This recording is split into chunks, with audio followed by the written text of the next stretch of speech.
welcome to Fantastic History. I'm Clay. I'm Sarah. We're a husband and wife duo who enjoy telling each other about amazing events, people, and mysteries throughout history. Sarah, there have been a lot of dumb wars in human history. Sure.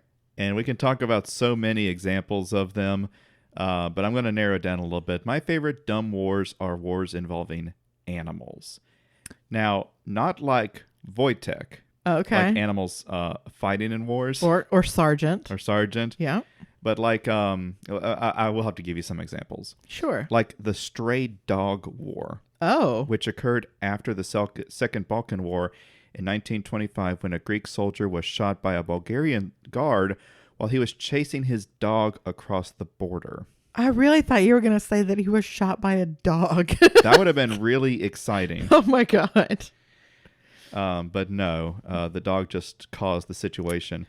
And this this was already caused during a time of high tensions. Sure. And those tensions spilled over into this short conflict that resulted in 50 people dead.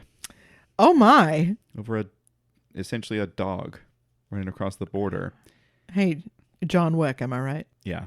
Yeah. The Chencha Islands War will sound familiar if you listen to episode 67 on Fritz Haber, the guy who invented the method of synthesizing ammonia to use in fertilizers. Mm-hmm. Well, before this, the only reliable source of ammonia was guano. Ah. You remember that? I know all about guano from Ace Ventura 2, When Nature Calls. Yeah. Yeah. And off the coast of Chile are the Chencha Islands. And what makes them special is that they were covered in guano from birds that made these islands their homes for thousands of years. Whoa. Thousands of years of bird droppings towering into the sky was such a valuable commodity that it set up a major conflict between Spain and several South American countries over harvesting this guano. So it was literally a war over a big pile of bird shit. Yeah, that's the whole time I'm sitting here with Jeff Goldblum in my ear. Yeah. Like, that's amazing. It was the shit war. Did they call it that? No, they call it the Chencha Island War. Oh, that's lame. It would have been really funnier if they called it that. For sure. I just think these animal wars are so funny because every instance, just about every instance, it just makes the humans look like absolute twats. Yes. So I want to talk about two of my absolute favorites. Okay. The first was a dispute between Brazil and France in 1961, and the animal causing the dispute were lobsters. Oh. Giving this war the name of the Lobster War. Okay. You see, France had just lost a ton of colonies in Africa, which also resulted in the loss of some primo resources. Sure. Including lobsters off the coast of Africa. Okay. So they needed a place to catch lobster, and they found it right off the coast of Brazil. So they asked for authorization to conduct, quote unquote, research on lobster nurseries. Okay. Yeah. That's, by the way, a really long way from France. That's a really long way to go. It's a bit of a drive, but those lobsters are so succulent. Okay. It was worth it. Okay. So this was granted, limited to 3 ships for 180 days. But it didn't take long for the Brazilian Navy to realize that France had sent 4 ships. And when they boarded to inspect, they found the type of research being done involved catching as many lobsters as would fit on their ships. Not research ships, fishing ships. Uh-huh. And the lobsters were all found wearing those lobster bibs that you get at the restaurants. They were kept in butter. Like, they weren't even put in an aquarium. They were just put in a vat of butter. Yep. Yep. Yeah. Yeah. So they were kicked out. Sure. Yeah. France tried this stunt again later that year. God, they were desperate.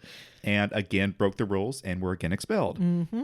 From then on, French ships kept their distance at a legal 12-mile distance from the Brazilian shores. Yep. But the allure of the lobster was too tantalizing. Sure, yeah. The French ship Cassiope was found 10 miles offshore and was captured by the Brazilian Navy, further escalating the tensions between the two countries. Throughout 1962, the dispute continued, and both countries settled on their justification for having the rights to those delicious lobsters.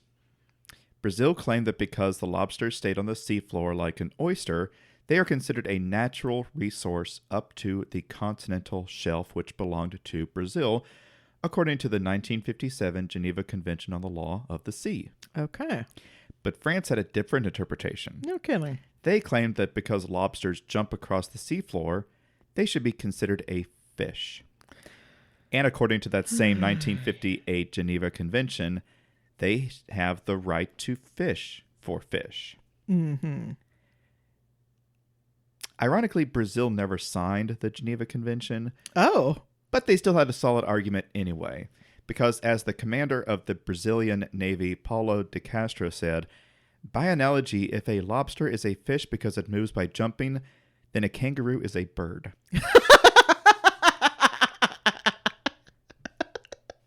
Sure. So, as the diplomatic discussions of fish anatomy continued, the situation in the seas did too. French fishing ships continued to enter Brazilian waters, and Brazil kept boarding them, making them go home or confiscate their ships outright. Dude. Brazil was even sending out their big corvettes to escort ships out of their territory. So what was the next logical step? Oh, God. Do you stop illegal fishing? Of course not.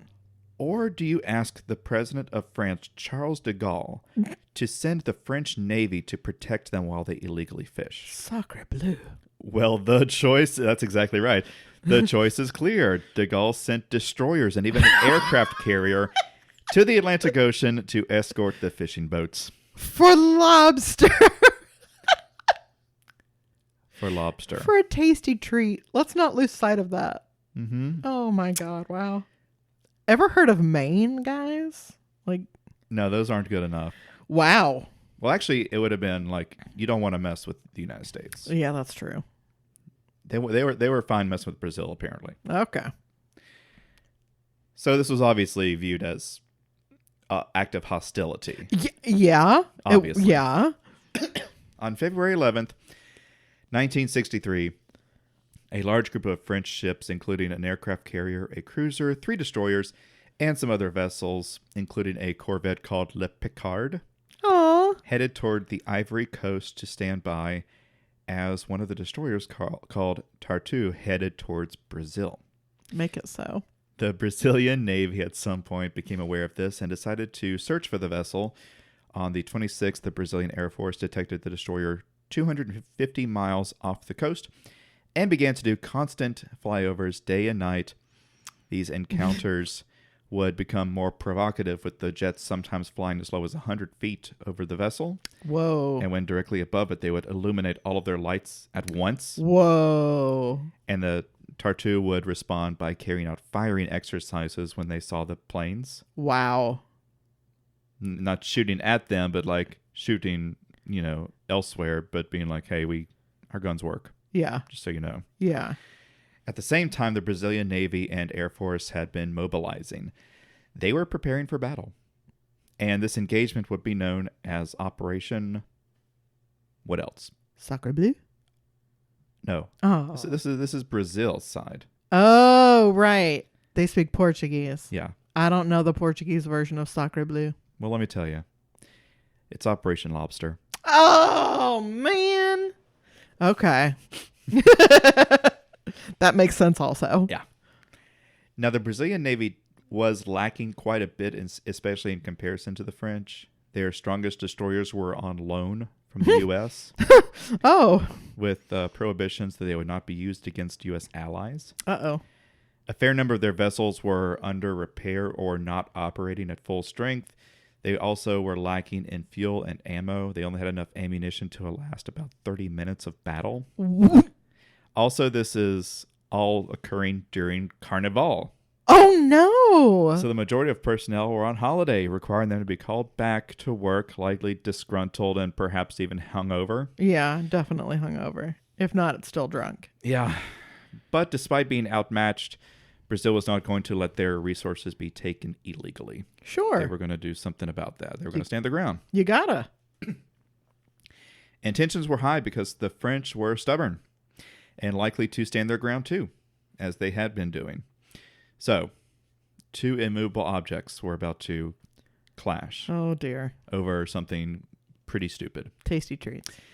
Brazil intercepted a message from the Tartu to the French fishermen to meet at a specific spot on the morning of February 28th.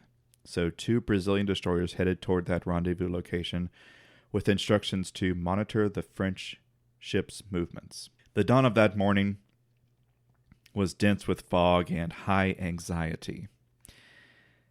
They were able to identify the Tartu and 6 fishing ships that were indeed there at that spot. So, the standoff begins. Oh, no. Days later, a 3rd Brazilian destroyer arrived, followed shortly by a cruiser, a corvette, and a submarine. However, these ships were basically all show because the destroyer Barroso had undergone emergency repairs to become ready for the mission, but one of its boilers failed during the voyage. It lacked ammunition for its main gun. A portion of the guns didn't even work. The main freshwater tanks leaked. Electricity was reduced due to a broken generator. The sewer system frequently clogged, and the firefighting systems were offline. Oh, my God. Meanwhile, the submarine's torpedoes had no detonators. So they just had to pray that when they shot them, that they didn't just clunk off the hull and then sink into the Poseidon's realm. Yeah. Just to give an idea, because we could talk about every problem with every ship, but it sort of gives the idea that they were not prepared for this. Of course they weren't. Who would be? They had not invested the necessary funds to be battle ready at any second. Yeah. So, yeah, they were the Brazilian Navy hobbled to battle. Mm. All the while, the Tartu was running low on fuel because they'd been there for, at this point, I think about a month. Whoa. And they needed to be replaced. So the Tartu left and was replaced by an inferior ship, the Paul Goffney. This was a relief because it was not an escalation on the side of the French, because this was a smaller ship. Yeah. On March 10th, the Paul Goffney, I'm hoping I'm saying that right. You never know. It's French. It's French. The Paul Goffney and the remaining French ships finally left the Brazilian coast. The move seemed to be more economical as they weren't able to fish, and if conflict arose, I think the cost of battle of even like one engagement would have completely outweighed all of the economic benefits from the lobster. So stupid. You know, lobster, I'm sure lobster sells for a lot of money, but I'm sure around those bullets probably cost hundreds of thousands of dollars, right? Yeah. Oh, yeah. So it's not even worth it. It wasn't until over a year later that an agreement was made to allow the French ships to fish off the Brazilian coast in exchange for a portion of the profits. Could we not have just done that to start with? I think it would have been a pretty good idea, but I think it was like, you're disrespecting us. Sure. Get out of here. No, we deserve to fish here. And then and then the fish is the lobster is a fish. And It's a kangaroo. No, it's a bird. I think everyone had to settle down a little while. Yeah. Cooler heads needed to prevail. Yes. Gotcha. Anyway, thus ends the lobster war with no casualties aside from the lobster. Yeah. Yeah. Now on to the second. Okay. And this will take less time to discuss, but it is significantly dumber. Ooh. This is the infamous Emu War. Yay! After you've heard of this. Well, so I'll be completely upfront with you guys. The reason why I've heard of this is because of Bluey. Those of you who are familiar with Bluey, you may know that Chili's dad has like there's a medal hanging in Chili's house that shows her dad being in the army, and there's like a little like an award that he got, and a lot of the fan speculation is that he fought in the Emu War. All That right. is the extent of what I know about it. Well, I'm about to absolutely cook her dad on this. Oh no, poor granddad. So after World War One, Australian soldiers returned to Australia and were greeted by the newly passed soldier settlement scheme, which sounds a little more sinister than it actually was. Yeah, the word scheme is not good. No, it's not.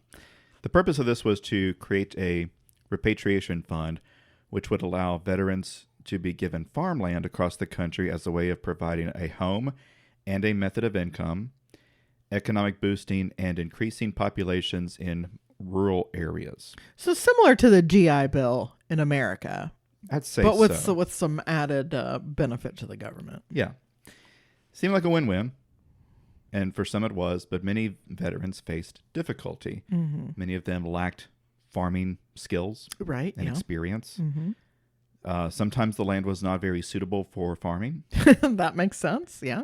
The land acquisition by the government included areas previously inhabited by indigenous people. Dude. And then there was the Great Depression, which drove down profits of these agricultural products significantly. Mm-hmm. And there was another problem. The emu. Oh no. Emu are native to Australia. And if you don't know what an emu is, it's like an ostrich. Smaller though, right? I think so, Okay. but it's basically an ostrich. It's a flightless bird. Yes. Yeah. It's a big, dumb looking thing. That's so rude. I'm just telling it like it is, man. Okay. And they tend to hang out in the rural areas of Western Australia, which were now inhabited by these farmers. And the emu migrated across the land and found these farms. They were plentiful with food and water. And they Okay. were like, hey, that looks pretty good. Yeah. So these 20,000 emu ravaged crops and destroyed fences, allowing more pests to get inside. Mm-hmm. And farmers were unable to keep up. So they requested help from the government to deal with these pests. And the Royal Australian Artillery answered. Oh my God. In October 1932, war commenced as 3 members of the 7th Heavy Artillery were sent out with 2 light machine guns and 10,000 rounds of ammunition. Guys. Their mission was to eliminate the emu threat. Oh my God.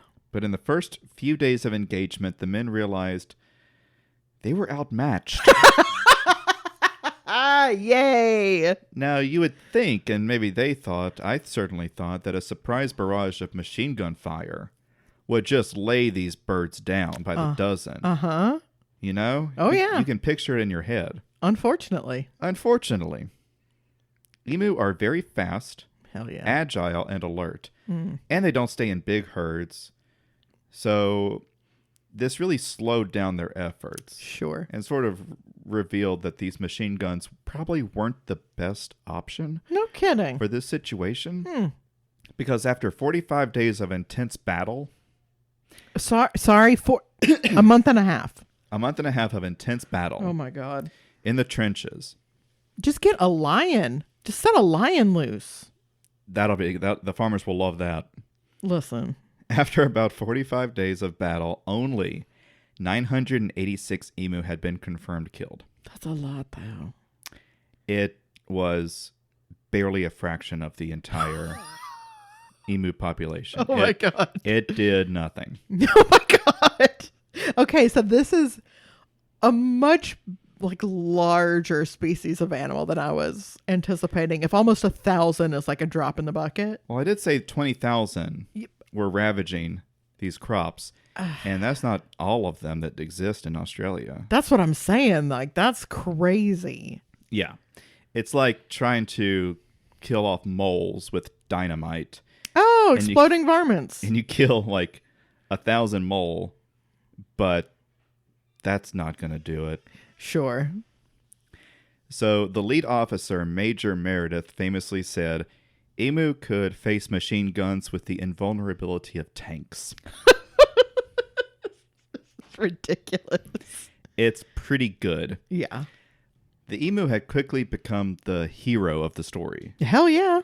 and were being described as being on constant alert from the enemy, forming sentry units and capable of outrunning trucks, even on uneven terrain. Oh my God, I'm obsessed. So the war was also criticized by conservationists who decried the campaign of exterminating this native bird. It's genuinely unhinged. Yeah. One Australian news article I found discussing it stated the following. The war on emu in Western Australia was referred to in the House of Representatives today. Mr. Thornby asked the Prime Minister who was responsible for the hunting of the birds with machine guns and who was bearing the cost. The Prime Minister stated that the Defense Department was not footing the bill, to which another replied, "Is a medal being struck for this war?" And a third member chimed in, "The emu have won every round so far." Yes. So I think everybody was having a bit of a laugh. Uh-huh. Probably not the farmers, but, Sure. you know, I'm assuming Australian humor is very similar to like British humor. Yeah. Quite a bit of self-deprecation. Yeah. Very dry. And just the idea of their government fighting birds was just a riot. I'd like to think that would be true anywhere. I would really hope so. It's so absurd. Yes, it is. Thus, the Emu War ended shortly after it began. But thankfully, no casualties on the human side. No. The number of emu killed were so small that it had no impact, as I said. And the farmers later adopted a bounty system to deal with the pests that proved more efficient than machine guns ripping the outback apart. It's just the dumbest thing I've heard. So those are two of my favorite animal wars. I love it. And there are so many more. Yeah. Really? Yes. So this might be like a multiple part series, but maybe not. But it's just so silly. That is incredibly silly. Thank you very much for clearing up the emu war for me specifically. I really appreciate that. Oh, you're so welcome. And thank you all for listening. Really appreciate that you're here listening to us. If you have any ideas that you would like to share with us, any topics like the one Sarah shared last week, there was a listener recommendation. Yes. You can recommend topics to us too, and you can do so at fantastichistorypod@gmail.com. And you can also find us on TikTok and YouTube at Fantastic History Podcast and Instagram and Threads at Fantastic History Pod. Nope. Sorry? Fantastic H Pod. Okay. Yeah. Instagram and Threads at Fantastic H Pod. I'm editing right now. And you can leave us a review and a rating if you so choose, which I would really appreciate because it helps us a lot. Please do. All right. Until next week. Bye.